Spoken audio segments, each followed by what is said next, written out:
Hey guys, so I just wanted to show just how important the takeaway can be to the remainder of the swing, and also just how the face position can affect the rest of the golf swing too. So this is one of my students, Amar, and he's a really good player, and he's done a good job recently in improving his takeaway. But one of the things that we would see is subtle changes at the beginning can lead to much bigger, much more obvious changes as we approach the top of the swing. So if we take a gander at his left hand side, you'll see as the club comes away from the ball, it tends to get a little bit inside the hands and hooded, and really at this point in time nobody would look at that position and say it was awful, but at the same time, for me, when I see that, I also know what's going to happen next. For most people, the tendency when we get that slightly inside and hooded position is that their hands will continue to kind of work on that line. You'll see them starting to stay in behind that shoulder.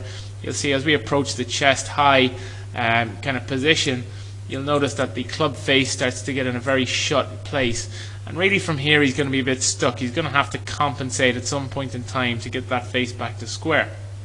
So the right side, you'll see, I'll bring this one back just a little bit to demonstrate, but you'll see at the beginning a subtle little change, and his feel here is that the club is opening and hinging sooner. So as the club comes away, you'll see the club staying far more in front of his hands and the toe of the club starting to work up much better.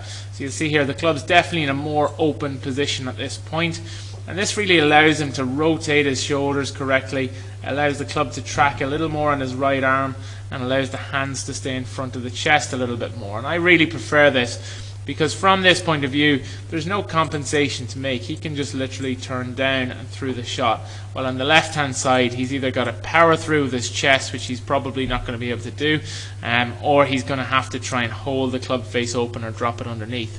So from there you're going to see a much better delivery on the right hand side down into the golf ball. Good stable top of backswing, which I always like to see, and then on the way down you'll notice it just travels right through the middle of the hands. And this to me means he's got very little work to do through the ball. He can just keep turning on and through the shot, while on the left hand side you'll see his body trying to recover. The club starts to fall a little bit too far under or too far behind the line of his hands, and then from there it's really just a bit of a guess.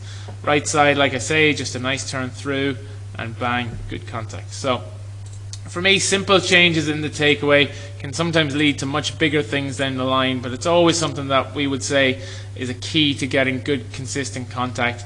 Get the club in front of the hands, get the toe of the club leading up a little bit more, and see what happens from there.